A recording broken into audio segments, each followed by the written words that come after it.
as usual, we try to bring you some of the most preeminent intellectuals and scholars and activists throughout the world. But today is an incredibly special day. We have two of those preeminent intellectuals in the world. There's so much to unpack here to educate our audience here in Pakistan and our global viewership. Of course, Professor Jacques and Dr. Akram's talks are online, but I want to make my engagement with them, quite comprehensive, and to cover some of the issues and misconceptions that we have about the issue that we'll be touching. So let me just first introduce both individuals. Professor Martin Jacques is the author of the best-selling book, When China Rules the World. And that book has just read phenomenally, and it has been widely acclaimed. And beyond that, Professor Jacques' talks, his writings, and so on has done much to almost single-handedly explain China to the rest of the world. So welcome, Professor Jacques. And we have, of course, a dear mentor of mine, one of, again, the most significant thinkers in the Islamicate world, Muslim intellectual who's engaged and whose knowledge and breadth of both Western modernity, of China, of the East, of the Islamic civilization. Dr. Ejaz Akram is with us, and I think both of these individuals have studied China extensively to make this discussion an incredibly fruitful one. So welcome, Dr. Ejaz Akram. Thank you, Junaid. Yes. I wanted to say that just to inform the audience that we have gotten together before as well in Malaysia, and in some ways I like to see this as a continuation of course, at that point it was a trilogue with our dear friend Dr. Chandra Muzaffar, who I'm sure is here with us in spirit. So this will be a dialogue between the two distinguished scholars that we have today, and that was an incredibly fruitful one. One can find it on the internet on YouTube, although the audio quality may not be as good as this one. So this one should probably be preferred. So. There's a lot to unpack here, and therefore I won't waste too much time like I normally do in many of these interviews with our special guests. Professor Jacques, obviously, you have presented a picture of China to the world that has been largely, of course, that have engaged the work, have learned tremendously from it. But what I want to begin with is, before we come to, in some ways, the present or contemporaneous, the modern period, past 4 decades, what I'm talking about, just for our viewership here in Pakistan and globally, China, the way, what is, in your view, what are the main misperceptions about China as an historical entity, as a historical civilization, the ignorance in some ways of that in the West about this China that has suddenly arisen, but a very deep lack of awareness of what it has been over 2,000 years, over 5,000 years. So, very briefly, I mean, could you give us a sense of what China has been as a civilizational entity in the world order? Well, I agree very much with what you say. The level of ignorance about China in the West is of Himalayan proportions. I mean, really, and it's hit a kind of trough in 2020, especially the early part of 2020 and during the Trump period, because China has been reduced to really, repeat as many times the word or the phrase Communist Party, Mao, and really Chinese history starts in 1949. Right.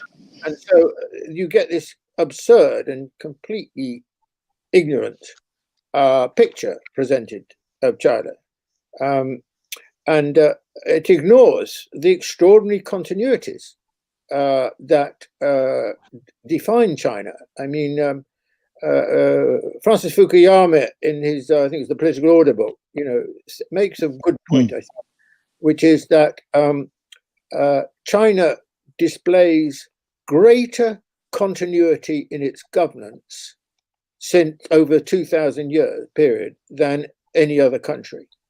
So it's quite impossible to understand China today without looking at China over at least 2,000 years. Let's call it 2,000 years from its unification in 211 BC. And I think the most important thing to grasp, because I don't want to talk for too long, but the most important thing to grasp is that China can only be understood in terms of a civilization, or I say a civilization state. This is quite different from the Western history.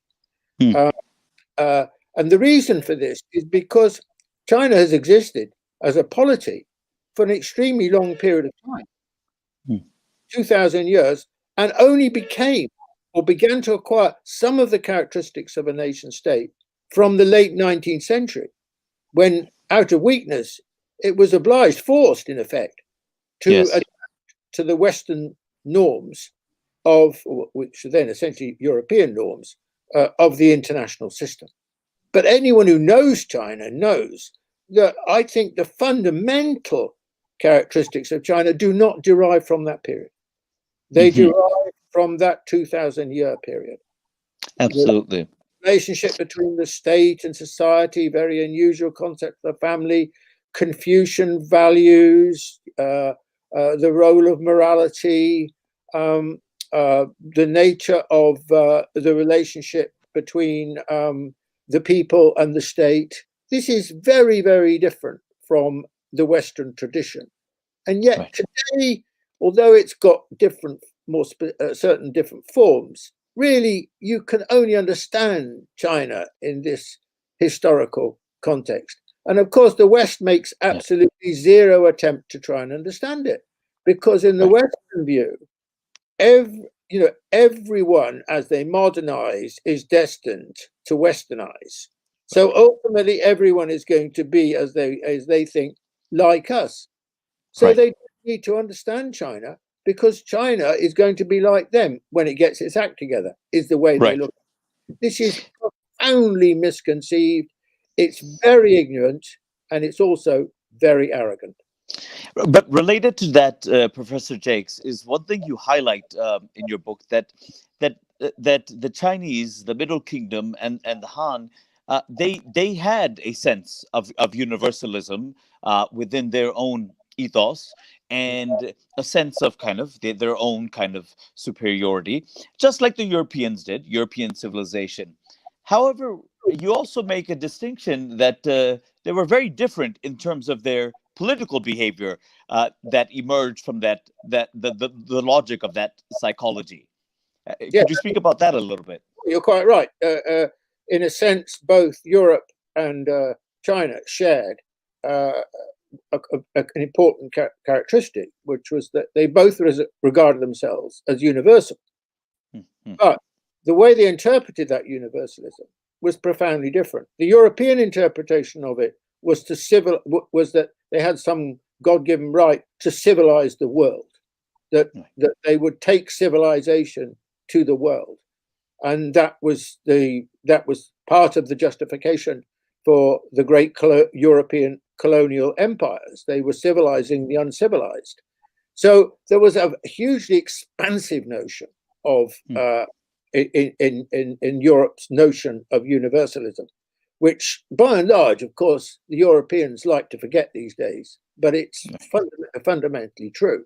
Whereas China, by contrast, the expression Middle Kingdom in a way sums it up, which is, we are actually the highest form of civilization. Of course, in those days, it was essentially a regional notion, because the world, for a long period of China they was relatively unknown to them, but they regarded Chinese civilization to be, the peak expression Yes. of civilization, and in that sense, it was universal. But their interpretation of it was, rather than being expansionary, on the contrary, it was a kind of stay-at-home, if you like, universalism. Right. If we if we enjoy the most advanced and civilized kind of world, then why leave it? Right. What's the point of, so they never. So China has got no real tradition of expansion. Right. Sure, during the tributary period, it had relations with complex relations with all sorts of principalities and territories and countries and so on, but it was not.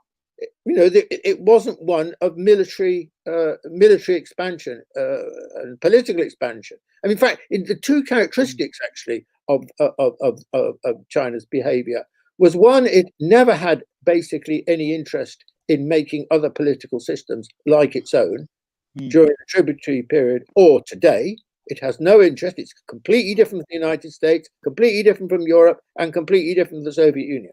And secondly, it had no, what's so interesting about China is how little it's ever been involved in a military way. It's never been conceived like this. It's the most unusual society in that sense. I mean, Japan is different, for example, apart from all the other countries I've listed. So China has to be, you have to really understand China, the specificity of China, before you can make sense of it. Absolutely. Dr. Ejaz Akram, in terms of the historical overview, particularly it's the civilizational ethos of Chinese civilization. Did you want to add something to that? If you're not frozen right now, we may have lost Dr. Ejaz Akram temporarily. So but you can obviously come back to that. But I really appreciate, Professor Jacques, that historical overview, and where a deep ignorance lies. As you mentioned, the history begins for many that have some awareness from 1949 and the Communist Revolution and Mao and this and the Communist Party and so on, and without any understanding of this 2,000-year-old polity or political unit or whatever you want to call it, that has risen, that has fallen, that has risen again, and so on. Absolutely no awareness of that, and so I think that's incredibly important that you pointed out. Moving forward to the past 4 decades, what I wanted for you to very quickly tell us what explained, from you had obviously the revolution in 49. It unified the country. Of course, Mao made many mistakes and so on. What happened in 1978 till the present that explained the phenomenal rise of China and some of the accomplishments that accompanied that?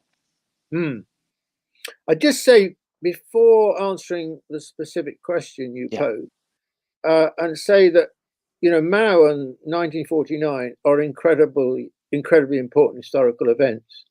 And although Mao's reputation has been tarnished in a way by serious errors like the Great Leap Forward and the Cultural Revolution and so on, Mao's historical achievement of what should we say, reunifying China, expelling the imperialist powers, reconstructing the state at the heart of Chinese society, reunifying China, were extraordinary achievements. And they were Mao provided the building blocks for everything that came afterwards.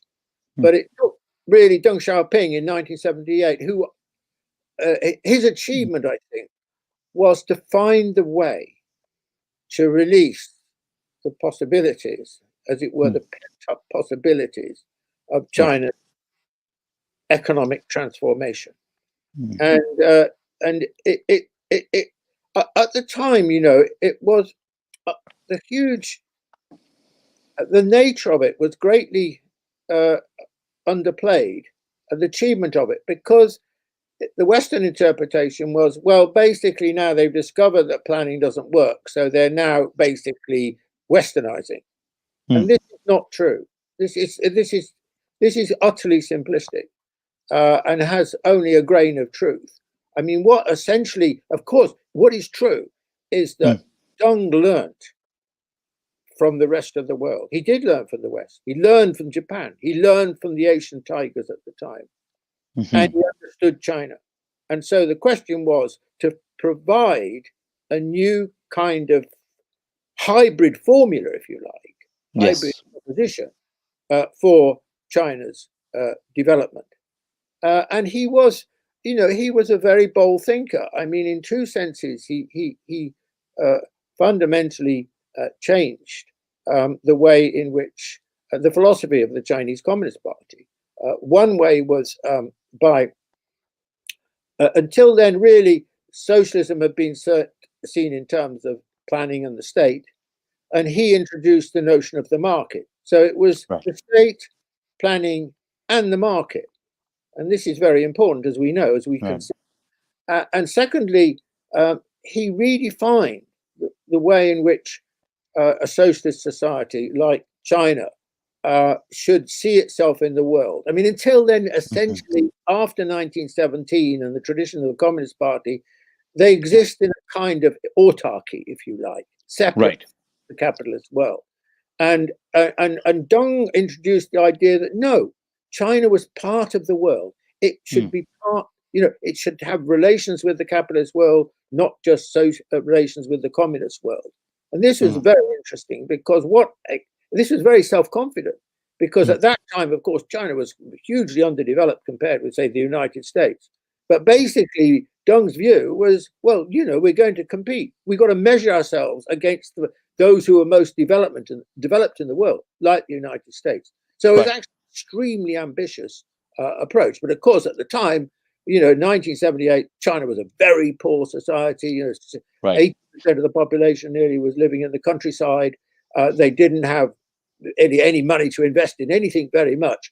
But somehow, with the new economic zones and so on, they found a way to begin the transformation of China. And it's a really remarkable story. Yes, and you speak about, Jacques, about the level of absolute poverty that existed at that time, and how it compared in terms of GDP to the United States at that time, and where it has come to today. I mean, I'm wondering if you could kind of give some of those statistics. Yeah, well, I mean, when Deng basically came to power, let's say, 80% of the population lived in poverty. Wow. And the Chinese economy was 5% of the size of the American economy. Wow. And now, finally, as of this year, they've taken the whole population, all those who are poor, out of poverty. They've taken over 800 million people out of poverty. And now, depending on how you measure GDP, by primary purchasing power, the Chinese economy is now 20% larger than the American economy. Incredible. Not measured in exchange rate terms, but China's very fast closing on the United States in those terms. I mean, I don't think there's much doubt now in most people who are sensible. They know, everyone knows that China has already or is going to overtake the United States. Well, once The Economist has announced it, then one can be rest assured that yes, the Western elites have to acknowledge the where China has reached now. So, Professor Jacques, one of the things that one hears today, after this enormous, incredible, miraculous rise, as you often point out. I mean, perhaps in the history of capitalism, perhaps in the history of the world, in the miraculous development that has taken place over this period of time, and the difference between Chinese, the Chinese state developing in this way, versus the many Western countries that have quote unquote developed, but developed in very different ways, based on colonialism and plunder and so on, and all of that. So that this marks a very different type of development that has taken place. Again, absolutely miraculous in the period of time that has taken place. But one of the things that today, and of course, I really, since we have Professor Barton Jacques here, we really want you to respond to some of the accusations made against China today. So, particularly about the incredibly growing influence it has globally, and the investments it's making in different countries throughout the world. So the two aspects of that. One is, and we hear this in Pakistan as well, by a certain class of the intelligentsia, that say that, well, like in Pakistan, like in Sri Lanka, in other countries, in Africa, and so on, that this may be presenting a form of neo-colonialism akin to the older forms of colonialism, on the one hand, and the second thing is that it is engulfing these countries into the now notoriously regurgitated term of the debt trap. So, in terms of these two things, how would you respond, Professor Jacques? Well, I think the background to this is that China's obviously emerged as a extraordinary, powerful economic nation, and it's all happened very quickly, really. And originally, it was primarily based on trade, and then, of course, increasingly, China could afford to invest, not just in China, but invest overseas as well. And so, and as a measure of this importance, we should remember that ever since, I think it was just before 2009, China became the biggest source of global growth, and has been so ever since. It's big. In other words, it overtook the United States, and it's much more important than the United States in terms of its contribution to global growth. Yeah. So the global economy is very dependent on China for its growth. If you take China out of the equation, probably the global economy would be contracting. Yeah.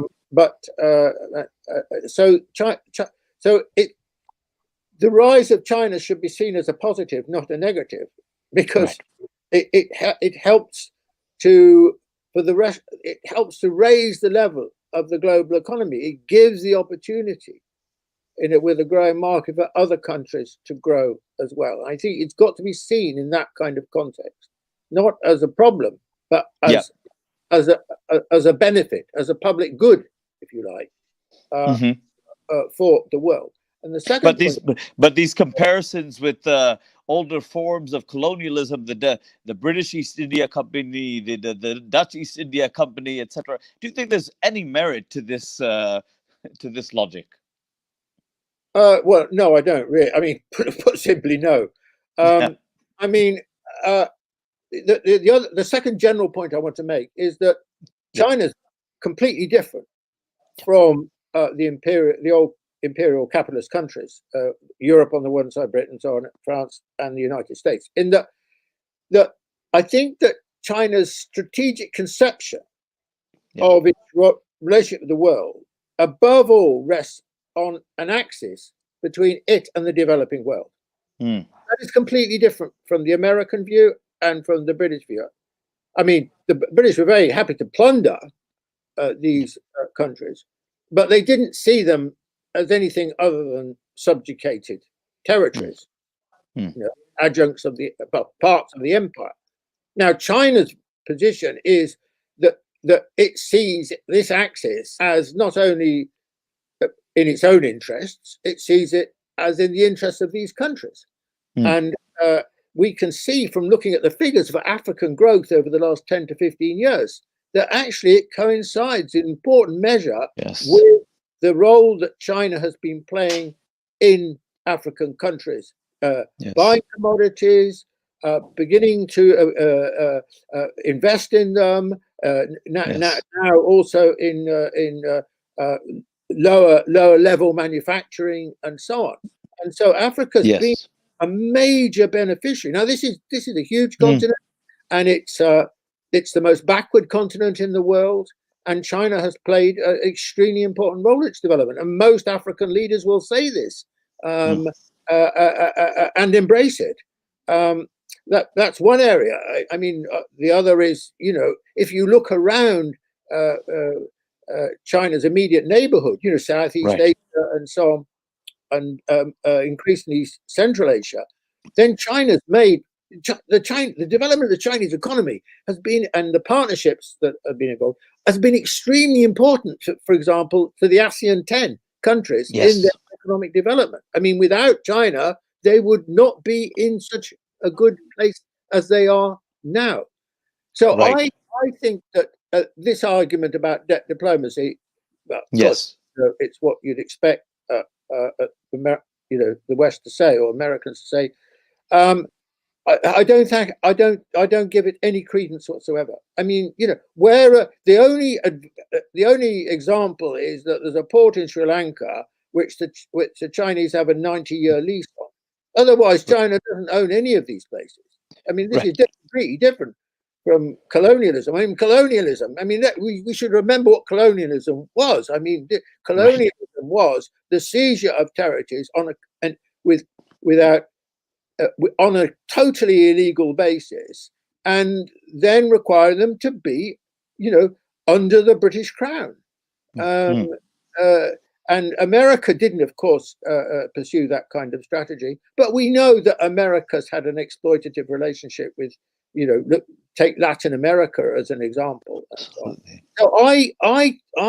my starting point, that's why I started off with, China's contribution to global growth and so on, relationship with the developing world. You've got to see the situation in a completely different way, in a completely different context.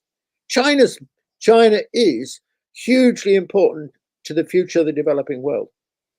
And by the way, I mean, the other thing I think we've got to say is that why does China have this relationship with the developing world? Because it itself is still, in many respects, important respects, a developing country. In other words, China understands the needs of these countries in a way that rich Western countries absolutely do not. Absolutely. No, that's an excellent point. Excellent. Professor Jacques, of course, a discussion of China today cannot take place without, of course, speaking about the launch of the Belt and Road Initiative, the BRI.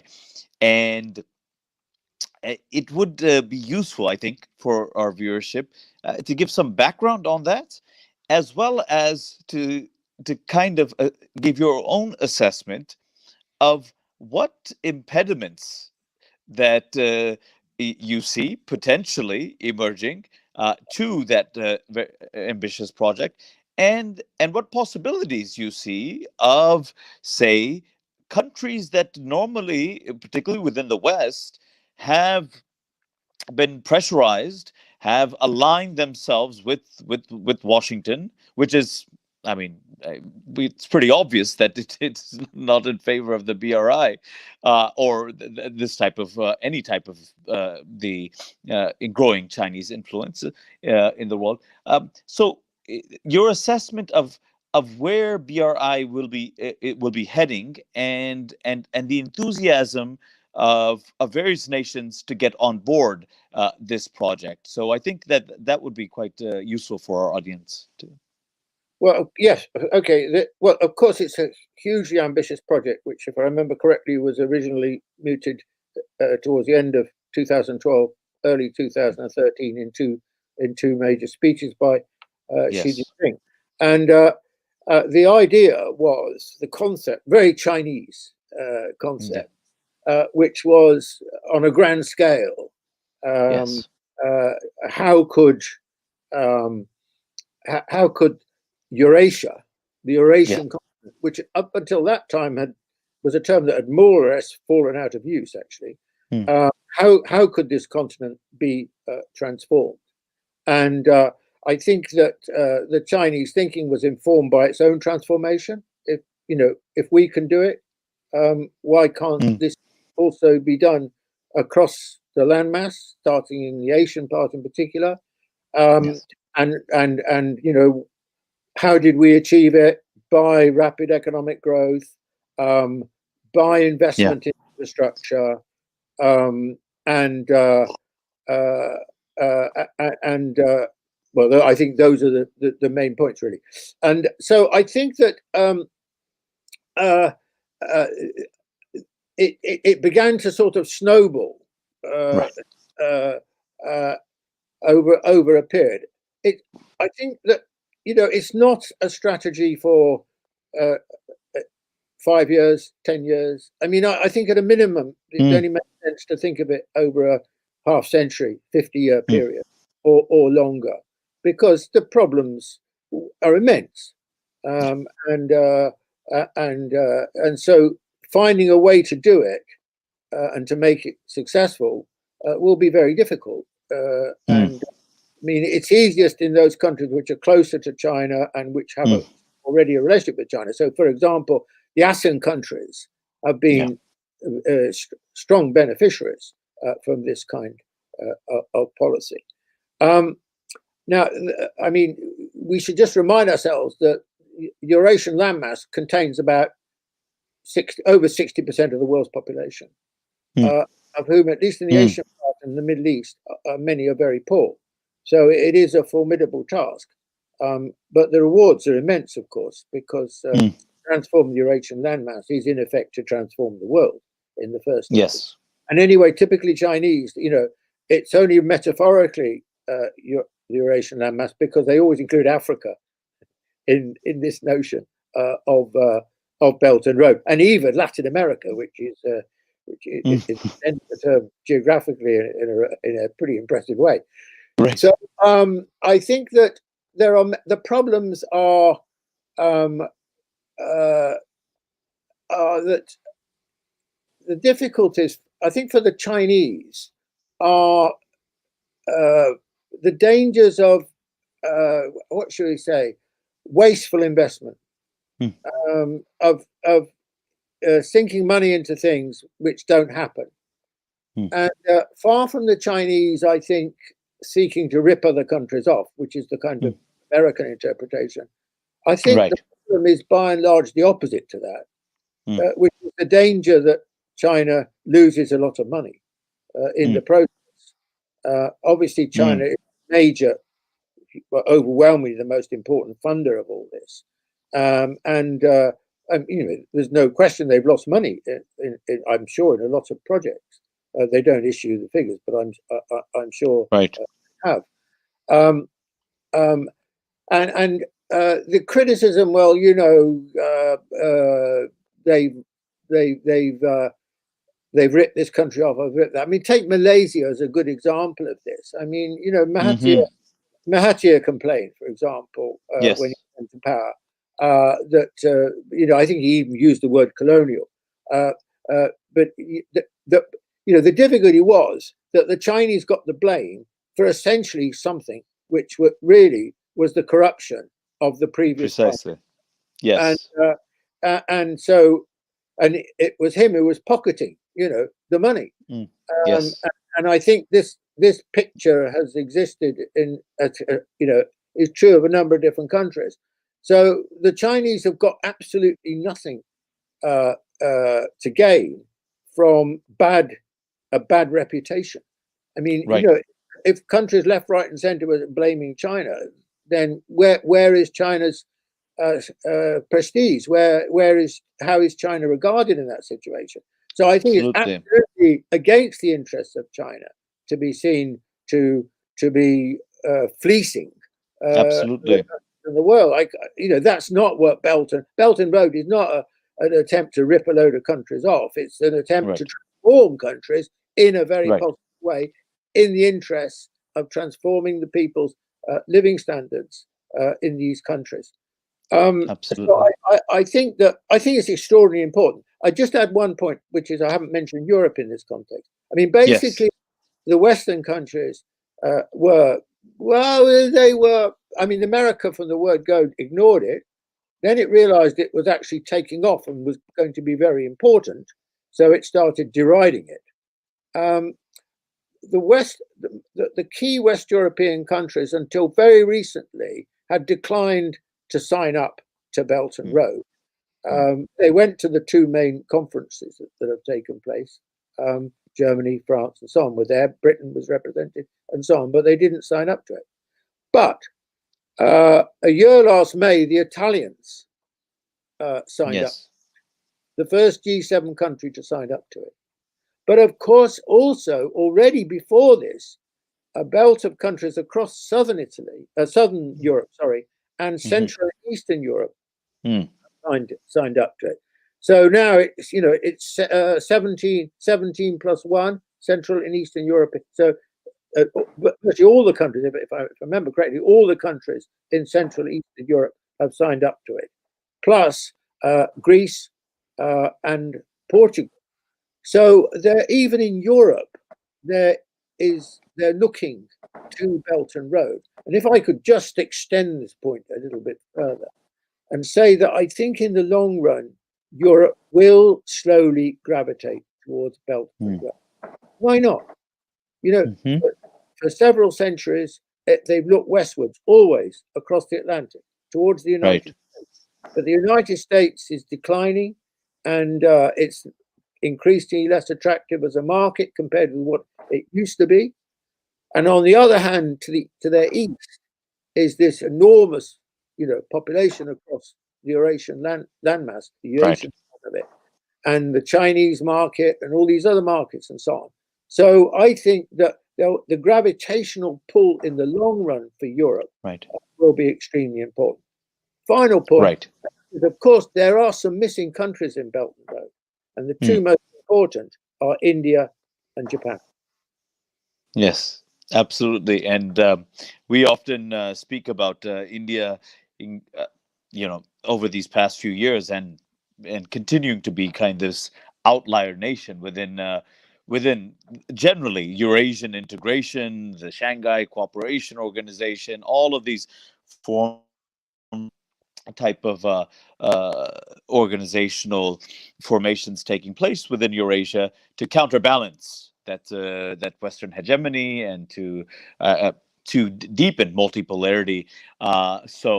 But that's a separate story that we can go into. One of the things I wanted to ask you, Professor Jacques, is particularly for the Pakistani context, and of course, I mean, you don't have to speak about this at length, but of course, there is a very strong relationship, as you know, between Pakistan and China. For Pakistan, it is the Chinese that the Pakistanis have considered their closest, strongest ally. Whether it's the case for the Chinese, we don't know. But of course, in his book, maybe you're familiar with it, Andrew Small makes the argument that the Pakistan-China axis, the new geopolitics of Asia, that this is one of the strongest bilateral relationships in the world. Now, it's a tall claim, and it's a bit interesting how he has access to a lot of these documents over the past since 1962, and of course, the origins of that relationship pretty much emerge in their common animosity towards India. But then, of course, I mean, the relations deepen between the two countries, and of course, now we have, over the past few years, the development of the CPEC, the Chinese-Pakistan Economic Corridor. How important do you think this relationship is between China and Pakistan? Well, I think time suggests that it's extremely important. And it has become more and more important. And in a way, the other measure of it is not just time, but also money. I mean, the Chinese are investing a great deal of money in the development of Pakistan's infrastructure and so on. And obviously, this is very advantageous to Pakistan. Mm-hmm. I'm sure you're right that India is a serious player in this calculation. not just for Pakistan, but also for China. It's interesting, I think, that China and India have never really been able to reset their relationship since the border war in 1961. They've always remained, at a distance from each other. Yeah. I think this is a problem for China myself. That this is a huge country, which we all know. I certainly think will become more and more important. And they share a long border. I mean, it's the Himalayas, but they share Yes. a long border. So I think that the relationship with Pakistan for China is a way of dealing with that problem, like a bit like a buffer, if you like. Right. But I hope in the longer run, China finds a way of developing a better strategic, strategic speaking, a better relationship with India, because these two countries in the longer run are going to be the two largest and most influential countries in the world. But Professor Jacques, I want to just push you on this one. Is there something deeper in terms of a strategic value to China in Pakistan? Specifically, we're talking about the port of Gwadar, okay, in Pakistan. Now, the massive investment made in Iran.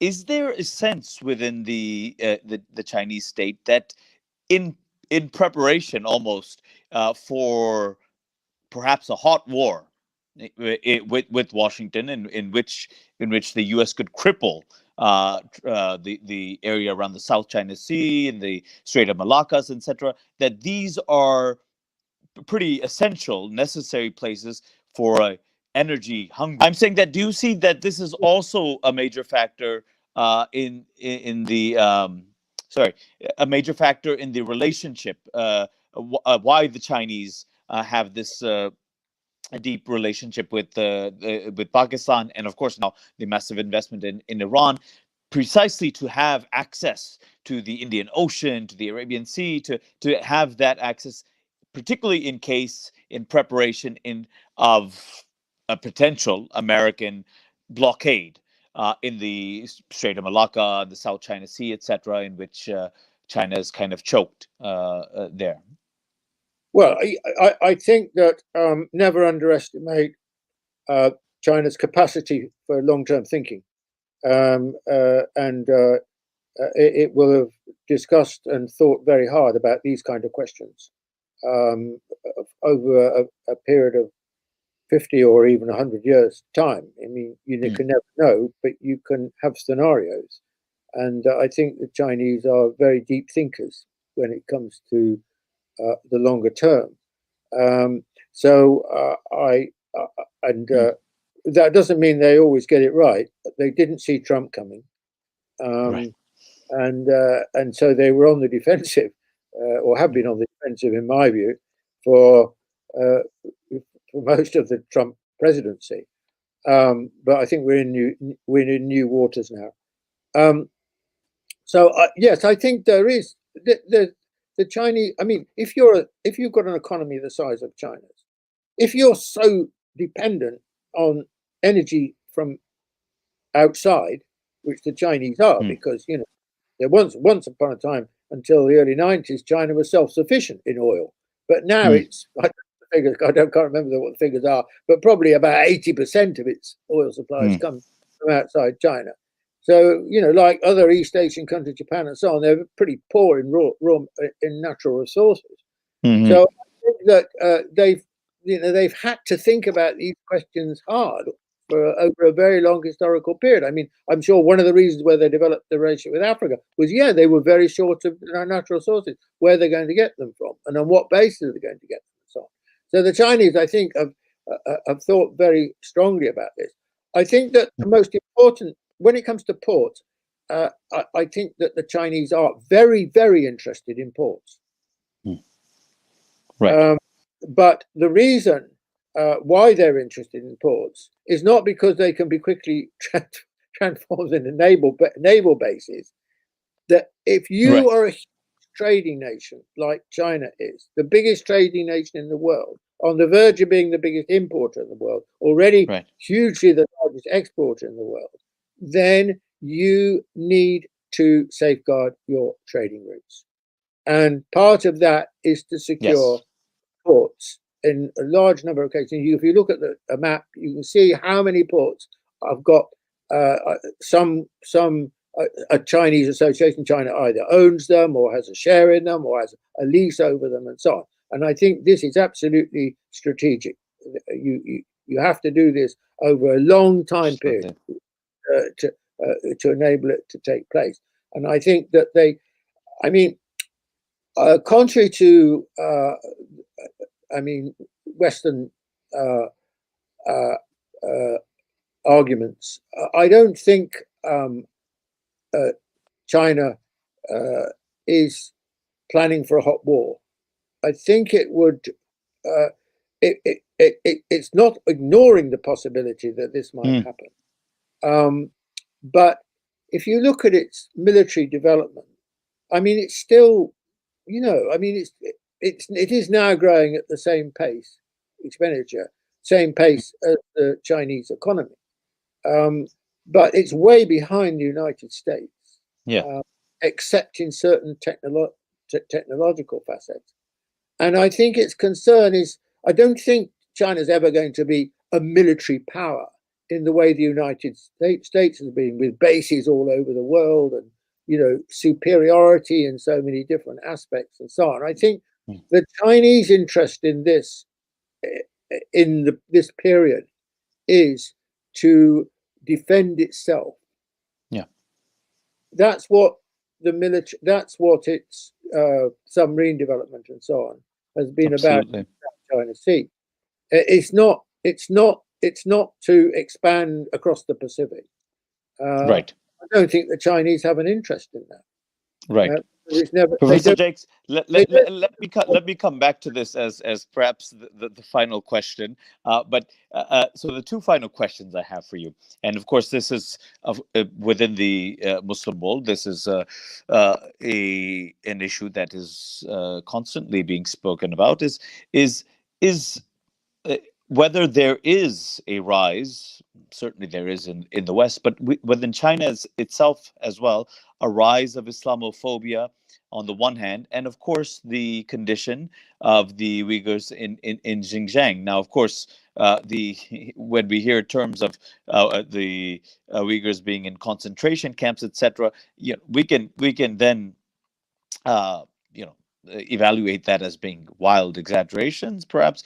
But of course, we can also acknowledge that there are some problems that are taking place in terms of what's going on there. So, of course, I mean, with your knowledge of China, how can you speak about these two things? Is that really is that a reality of both the rising Islamophobia as well as what's going on in Xinjiang? Well, I think the Chinese clearly have a problem in Xinjiang. It's not a new problem. It may have got more serious, but it's not a new problem. It goes back a very long time, and the problem they've got in Xinjiang, which is different from the other province or region which they've had a problem with, is namely Tibet, is that in Xinjiang there is a strong movement for separatism, and the militants are engage in terrorist activity. That's true in Tibet. So I remember, I can't remember what year it was, but 2009, 2008, 2009, when there's a pogrom in if I remember correctly, in Urumqi, the capital of Xinjiang, when over 200 people died. And I've only been to Xinjiang once. I went to Urumqi, and it was obvious they had a problem to me. I was there. I can't remember the year, 2014, 2015, something like that. Because on the street corners from time to time were, you know, what I call them armored personnel vehicles, you know, sort of armed police and so on the lookout, you know, and it reminded me a little bit of when I went to Belfast during the Troubles in Northern Ireland, you know, that a sort of Yes. a security presence which said to me, there is a problem. On the other hand, when I was in the hotel, although there was the level of security was extremely low level, you know, you had to put your suitcase on the screening thing yourself, and no one bothered if you didn't. So it was a bit random, but I do think they have a serious problem, and they don't. Now, are they handling it in the right way? Now, I don't, you know, I've not been there. I refuse to judge it on the basis of American propaganda. Right. But they do have a problem. Now, what do I think the problem is? I think the problem is that there is resentment amongst the Uyghur population on a number of counts. They feel that they resent the fact that a lot of Chinese have settled, and now the Uyghur represent about probably a bit under half the population, or something like half the population. And secondly, there is a resentment about a lack of sufficient respect for their religion and for their culture. I do think that, and I think that, I think the same problem exists. By the way, these two problems also in Tibet, and so the population of Xinjiang, which is 1/6 of the territory of China, but mainly uninhabitable, is about 50-50, 20 million altogether, 10 million Han and 10 million Uyghur. Right.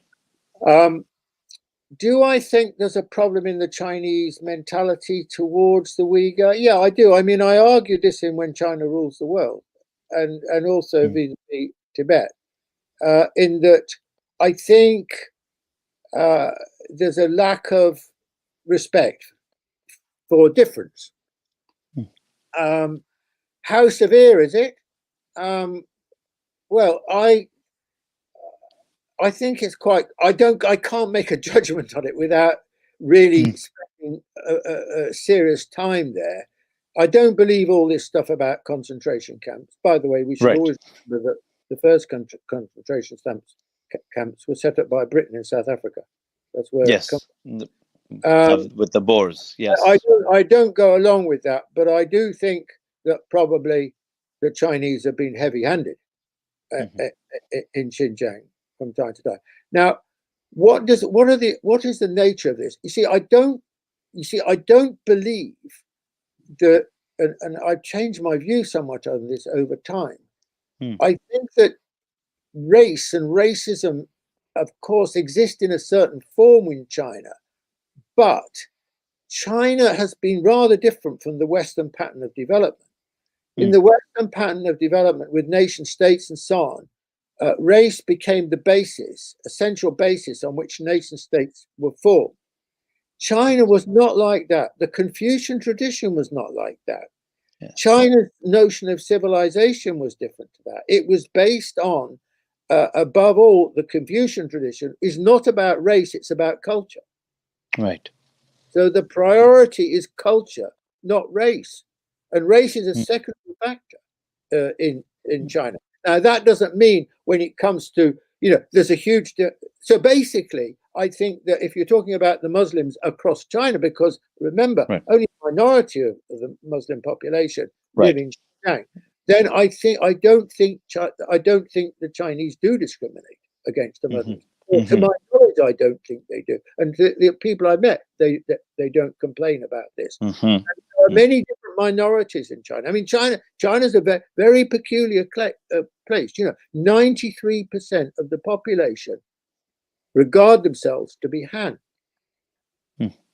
Only 6-7% regard themselves to be not Han. Now, that 93%, given the size of China and the size of the Chinese population, actually clearly come historically from many, many different races. Right. So China's been very successful in, the process of creating a China which is not predicated, like, for example, the United States is on race, unlike European countries have done. So That's right. This is a very interesting question, I think, and Xinjiang has to be seen in that kind of light. But having said that, the western regions of China, particularly Tibet and Xinjiang, came later, came as a result of the Qing War from the middle of the 17th century onwards for a period, which was some interesting books about this by Peter Perdue and so on, and so probably the attitude, and clearly the Uyghur are different, ethnically different from the majority of Chinese, whereas you can see in China huge intermixing. That is not so true when it comes to the Uyghur. Anyway, that's quite a long answer. My apologies. Right. No. That's right. Right. The final question I have for you, Professor Jacques. Now, you have spoken about, obviously, and it's very visible today, very palpable, the increasing tensions. Certainly, one can argue that the recklessness of the policies under the Trump administration towards China, the rhetoric deployed against China, all of that. However, at the same time, I think that you have also argued that, of course, this perception of China now, as opposed to before, as this threat, as a rival, is not only a phenomena related to Trump. In fact, you can trace it to the pivot to Asia and all these types of containment of China and so on. So, what many people are calling the new Cold War between the U.S. and China, and I know that we kind of alluded to it earlier as well. From things that I have written, that I've read, that you've written and spoken about, it is incredibly heartening to see that you have an optimistic, at times, an optimistic outlook of kind of how, if the West can understand China, if the United States can understand China, then maybe some form of cooperative model in the global order can emerge. However, others have some reservations about what the American national security state and their agenda is against China right now. So I do want you to share some of your reflections on and of course of the multiple possibilities. I mean, some of us like to think that Professor Jacques has a crystal ball because of his immense knowledge and that he can tell us. But some of the possibilities that you can see, both optimistic and slightly less optimistic, of kind of what this relationship will evolve into in the coming years, coming decades. Yes, well, this is a big question, isn't it? I think that I'm surprised you say I've been optimistic because when I did expect Trump to win the presidential election in 2016 because I could see the big shift that was taking place in American opinion, and that it was not just a Trump phenomenon, but it was also bipartisan, and the reasons for it could not really have been more fundamental from an American position, because basically the relationship that ensued between the United States and China from around 1970 till 2016 rested on two assumptions. Firstly, that that China would never be an economic threat to China. It would to the United States. It's simply China would never achieve that kind of position. And secondly, that as China developed, it would become like a Western-style society with a Western-style political system. Now, both of these assumptions, of course, have been proven to be absolutely wrong. China has indeed become an economic competitor of a formidable character to the United States. And secondly, as I argued in my book, China's never going to be like a Western-style society. It comes with completely historical and cultural roots. So the Americans are still trying to come to terms with the fact that their whole strategy for a 40-odd year period basically was misconceived, and that it has to think of China in different terms. Now it's thinking, well, China's actually a threat. That's the new position. It's a rival, and basically, from Trump's view, we've got to try and find a way of stopping it. And I think that's sort of where we've got to. And China was on the back foot, I think, in this period because it didn't expect this to happen. In fact, Wang Qishan, who's the vice president, who's a very interesting and smart guy. I mean, he said the other day that they hadn't expected this, and they hadn't expect. They thought it would happen at some point, but more like 10 years hence. So they've obviously been rethinking and recalibrating things. What's going to happen? Very, very difficult to predict, I think. I mean, first of all, there's Biden. What will happen with Biden? I think Biden will not change, would not deviate that much from Trump's position in, I think it'll be softer. I think he will try and find areas of cooperation. But the basic shift that's taken place under Trump, I think, will be continued. But the mood music will be better. He'll be more predictable, and so on. I think that the Chinese position is shifting. So whereas they were on the defensive in the period, I think the new initiative has already come from China. And the new initiative is this emphasis on dual circulation. In other words, that the priority now is attached to the development of the Chinese economy and the Chinese market.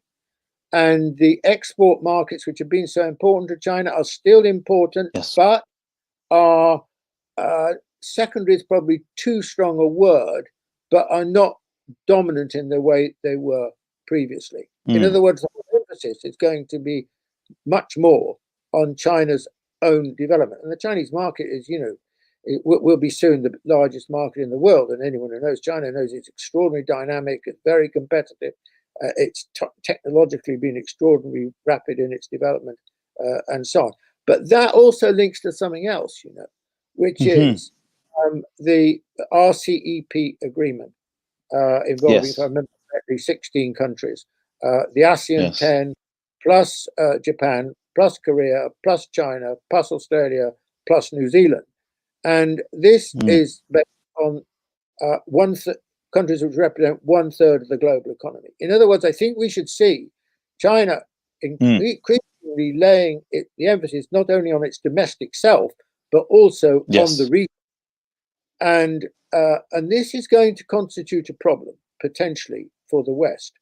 Because having treated China so badly, now China knows that it can't really rely on the United States, hence its emphasis on self-dependency.